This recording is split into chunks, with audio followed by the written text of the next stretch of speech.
जोधपुर पश्चिमी राजस्थान में लगातार गर्मी बढ़ रही है। सूर्य नगरी जोधपुर में सूरज के तेवर लगातार तीखे हो रहे हैं। इसके साथ ही गर्म लू यानी के हीट वेव का भी सिलसिला शुरू हो चुका है।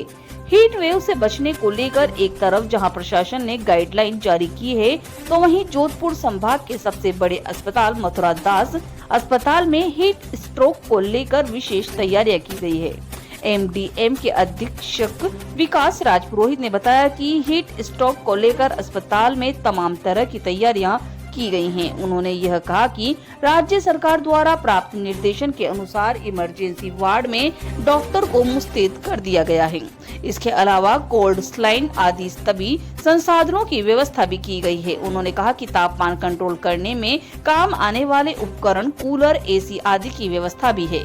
इसके अलावा एक ऐसा कमरा अलग से तय किया गया है जिसका तापमान कम रखा गया है। मेडिकल इमरजेंसी में बर्फ का उपयोग हो सकता है, ऐसे में बर्फ की व्यवस्था भी की गई है। हीट स्ट्रोक को लेकर अलग से वार्ड चिन्हित किया गया है। आईसीयू में 6 बेड हीट स्ट्रोक के मरीजों के लिए रिजर्व रख दिए गए हैं।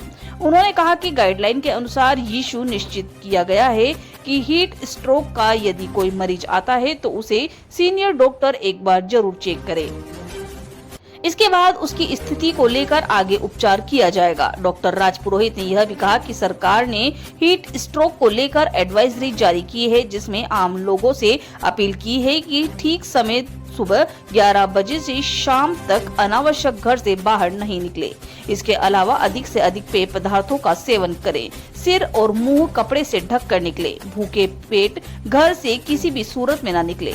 डॉक्टर राज पुरोहित ने कहा कि बच्चे और बुजुर्ग, न्यूरो के मरीज, हार्ट मरीज और किडनी के मरीजों को ज्यादा सावधानी बरतने की जरूरत है। दरअसल गर्मी में ज्यादा पसीना निकलता है, इससे रक्त गाढ़ा पड़ जाता है। इसके कारण कार्डियक केसेस ज्यादा बढ़ रहे हैं। उन्होंने यह भी कहा कि मिर्गी की दवाई लेने वाले या मानसिक बीमारी की दवाइयां लेने वाले मरीजों को ज्यादा ध्यान रखने की आवश्यकता है। जोधपुर से संवाददाता अभिषेक सेन की खास रिपोर्ट। हम सभी को ज्ञात है कि गर्मी का प्रकोप बढ़ता जा रहा है और इसके लिए राजस्थान सरकार ने बहुत ही स्ट्रिक्ट दिशा निर्देश जारी कर दिए हैं प्रत्येक अस्पताल के लिए कि यहाँ पे हीट स्ट्रोक से रिलेटेड मरीजों के लिए आपको जो सुविधाएं डेवलप करनी है, उसमें प्रथम तो इमरजेंसी में सुविधा रहनी चाहिए, जिसमें हमने सारे डॉक्टर्स को भी मुस्तैद कर दिया है कि मेडिसिन डिपार्टमेंट ही मुख्यतः इसको डील करता है।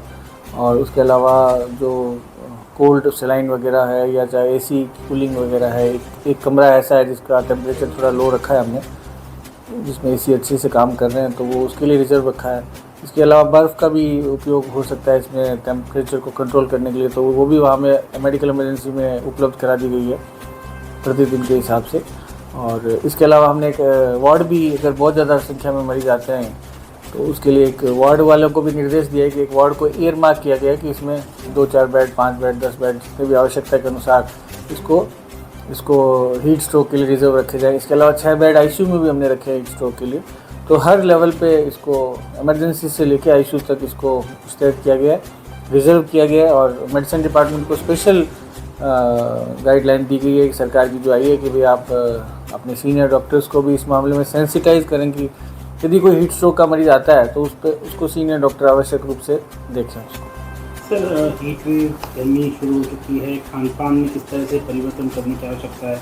जी बिल्कुल, इसमें आम आदमी के लिए भी गाइडलाइन सरकार ने बहुत अच्छी एक आईईसी एक्टिविटी के तहत जारी की है कि भाई दिन में जो पीक टाइम होता है 11 बजे से लेकर 2-3 बजे तक का, उसमें बाहर ना निकलें, पानी पी के निकलें, पेय पदार्थों का सेवन ज़्यादा करें, भूखे पेट घर से बाहर नहीं निकलें, शरीर के कपड़े को, सर को ढक के कपड़े का यूज़ करके बाहर निकलें। इस तरह की बहुत कॉमन एडवाइजरी भी जारी की गई है। इसके अलावा आपके माध्यम से मैं और शेयर करना चाहता हूँ कि कुछ ग्रुप्स हैं, जैसे बच्चे हैं, बुज़ुर्ग हैं, कुछ बीमार हैं, जैसे किडनी पेशेंट्स हैं, हार्ट पेशेंट्स हैं, न्यूरो के पेशेंट्स हैं, उनके लिए हीट बहुत ज़्यादा नुकसानदायक हो सकती है। कार्डियक केसेस बढ़ जाते हैं हमारे, क्योंकि पसीना ज़्यादा बह जाता है तो रुधिर जो थोड़ा थक्का जमने लग जाता है, गाढ़ा हो जाता है रुधिर पानी की कमी से। तो इसमें सीवीए हीट स्ट्रोक से, एमआई हीट स्ट्रोक से हो जाते हैं कई बार, तो वो बहुत ध्यान देने की बात है। कुछ मरीज जो एंटी कोल्ड दवाइयाँ, सेट्रेजिन वगैरह जो एंटी एलर्जिक दवाइयाँ लेते हैं, वो उनके क्या पसीना बाहर निकालने में थोड़ी दिक्कत आ जाती है, तो वो लोग जो सेट्रेजिन और एंटी साइकोटिक जो लेते हैं, मानसिक दवाएं जो लेते हैं, उनमें भी ये पसीने की और टेम्परेचर कंट्रोल करने की बहुत दिक्कत रहती है। तो उन लोगों को भी ध्यान रखना चाहिए कि स्पेशली एंटी एपिलेप्टिक्स जो लेते हैं, जो मिर्गी की जो दवाएं लेते हैं, ये कुछ ऐसे ग्रुप्स हैं, ऐसी मेडिसिन्स हैं जो हीट स्ट्रोक से ज़्यादा इनका सेवन करने वाले जो मरीज़ होते हैं वो हीट स्ट्रोक से ज़्यादा जल्दी प्रभावित हो सकते हैं। इसका भी ध्यान रखने वाली बात है।